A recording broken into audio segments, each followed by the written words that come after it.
So I'd be like, hey, Aki, like whenever I open up my restaurant, I'm naming it Akimori. And he's like, okay, good.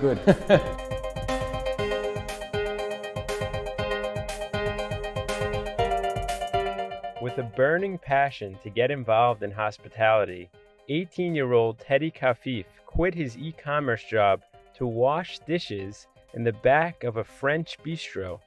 After climbing the ranks at the most expensive sushi restaurant in the country, Masa, Khafif opened the first kosher omakase experience.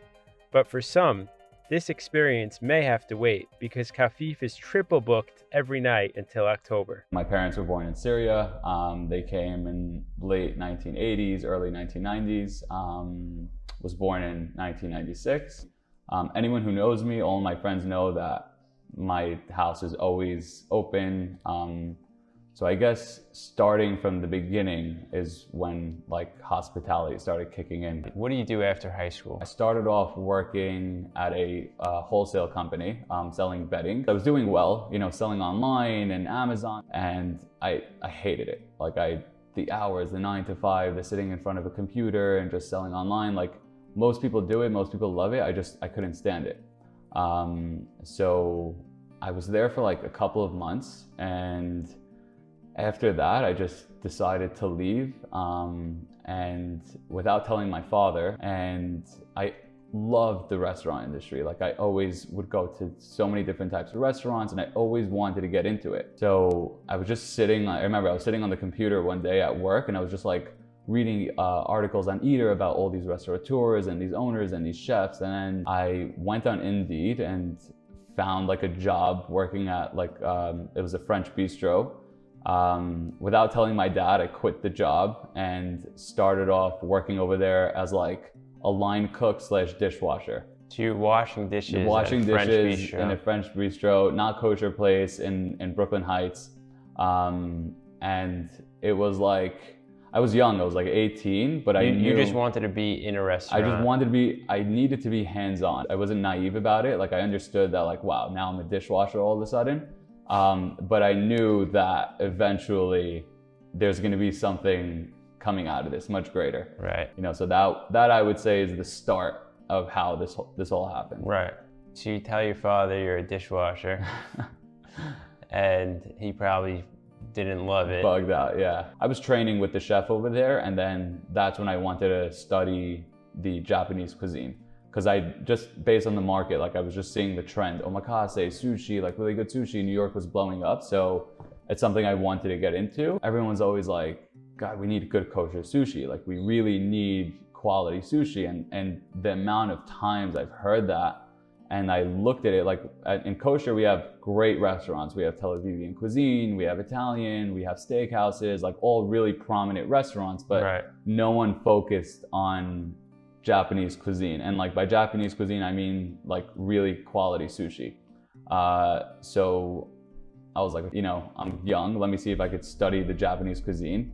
It was very difficult. Like just the chefs never spoke any English. Like all the ingredients were in Japanese. And like, I just had to study really from the beginning and understand it. So it took a couple of years to really understand what Japanese cuisine is, what the Japanese culture was, and be able to incorporate that and introduce it to the kosher community. Then after that, I found a job at Omakase by Teisui. What does that mean? It's Teisui is it's a hotel in Japan, and they wanted to open up a restaurant in New York.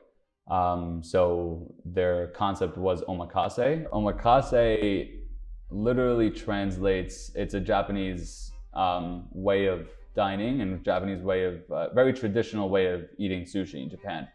It translates to, I trust you, chef. So which just means, you're sitting in front of the chef, there's no menu, there's, you sit down and you leave yourself in the hands of the chef. I trust you, chef. Yes. So I went for a trail, it was for a week. What is a trail? A trail is like, they give you a couple of vegetables and things like that. They want to see exactly how you're cutting the vegetables, your knife skills, how you work. And I didn't pass the trail at all. Like they needed a certain amount of skills. Like they saw that my knife skills weren't as great as they wanted it to be.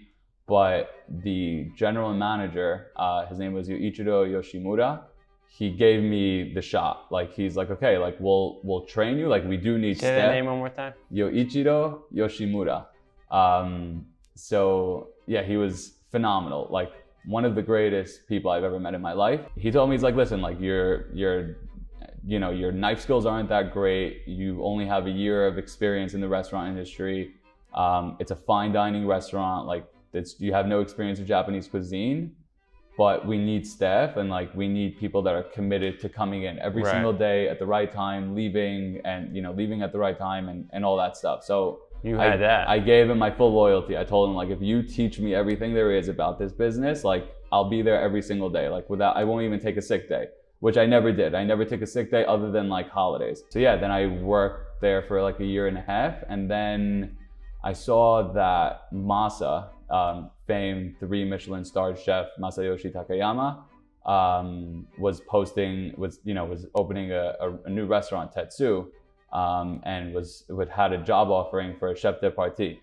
So I just like clicked in, sent my resume right away, and I didn't even think that they'd look at it or they'd even consider me as a candidate because of like my lack of experience compared, like, and you're talking about a 3 Michelin star restaurant. Little did I know, a day later I got a call from the HR director. She's like, hey, can you come in from Trail? Like, we're opening next week. And I'm like, okay. So I took off work that day, went in for a Trail, and yeah, so after that I worked there for started training like with Masayoshi Takayama himself, just to understand exactly how he works, because all of his restaurants are exactly how he wants it to be.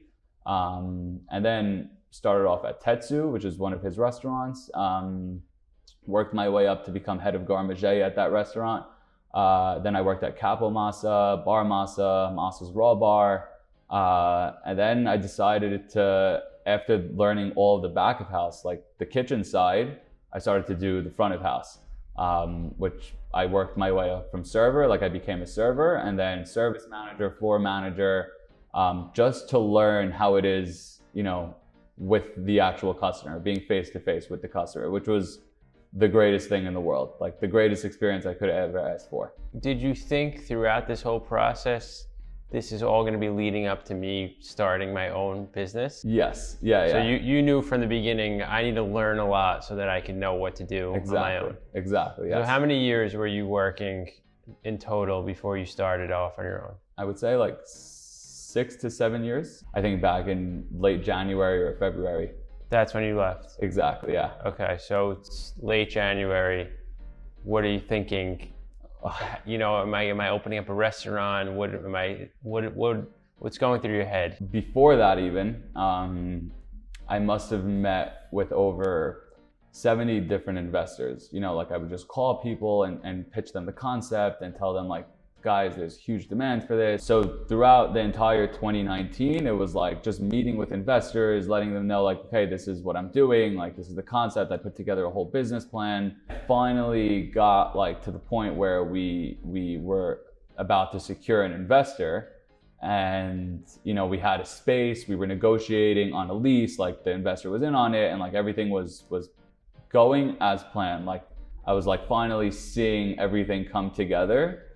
And then, like, we're starting to hear like the cases of Corona. We're negotiating with the landlord and the brokers and the investor and all that stuff. Where was the restaurant going to be? In Manhattan? It was going to be in Manhattan, in the financial district. In a week, the entire country just shut down. I'm sure there was time in between where you were a little upset. Exactly. Before 100%. You started to. Yeah. So like, there was like a good couple of weeks where it was like, okay, now what am I doing with my life? Am I going to just look for another job? Am I going back into the wholesale industry? Even the wholesale industry is a mess.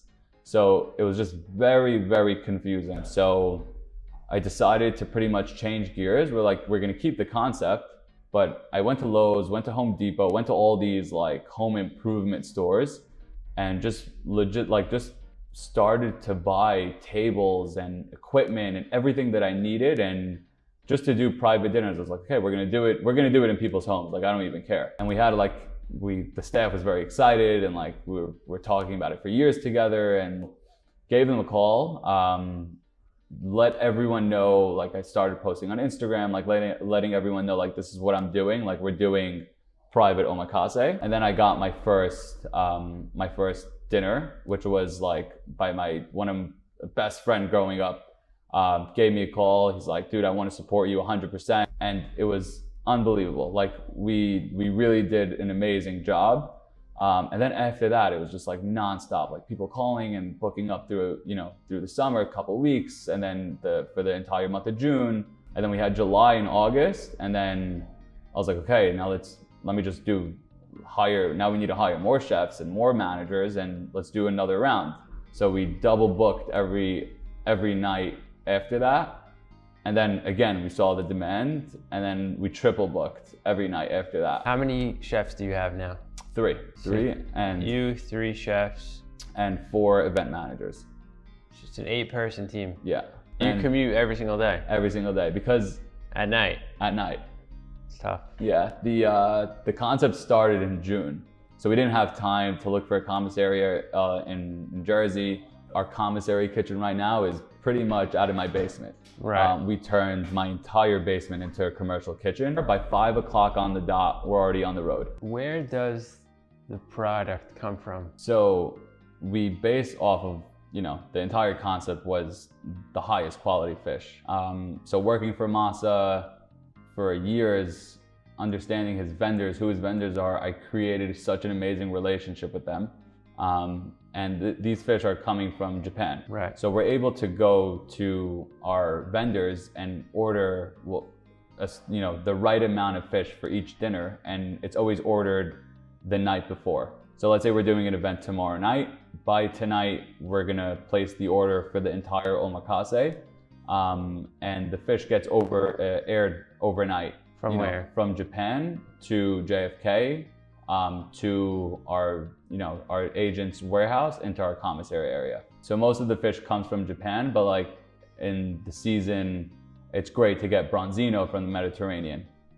Salmon is a great time to get it from Norway. So all of the fish, very, very high quality. We plan for dinners weeks in advance. Like we know exactly how many dinners we're doing till like mid to late September right now. We do a lot of pre-planning before, and anyone who's done a dinner with us knows that we always put a face to the name before the dinner. So we'll show up to the house, we'll schedule a site visit, and we'll just sit with the host, and we'll figure out the entire plan together. How we're gonna set up, where we're gonna set up, who's gonna sit next to who, That's great. And things like that. That way, when we get there, it's like we know exactly what to do. We're coming, we're setting up, we're gonna give you an amazing experience. Flawless. We're not going to ask you to lift a finger. What about the restaurant? That's a great question. I still personally don't even know what's going on with the restaurant. Do you want to still do it? I don't know. I think... Because you may have carved out a niche that you don't really need it. Exactly. But I also think that every industry changes somehow, somewhere, at some point. Right. And I think for the restaurant industry and hospitality in general, like Corona we were forced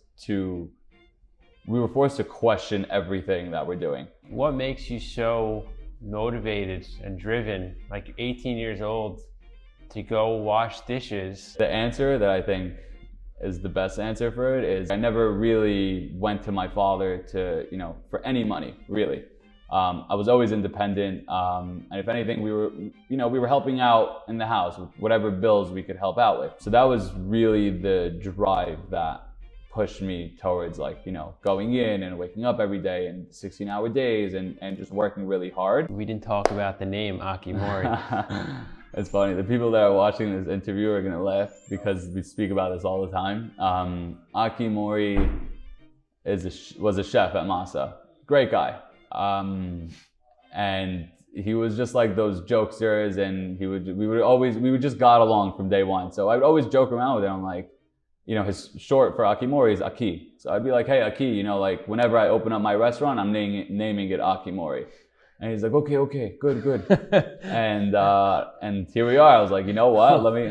Let me stick true to my word.